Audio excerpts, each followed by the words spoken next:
How Google Maps finds shortest path. Ever wondered how Google Maps knows the fastest way? Let's break down the science behind it.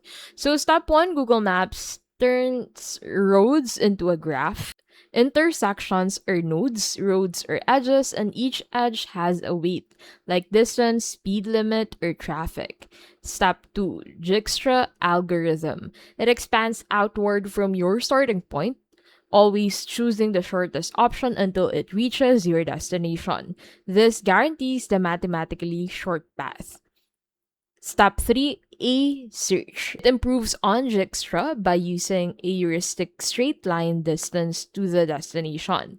This makes it faster and smarter, avoiding roads in the wrong direction.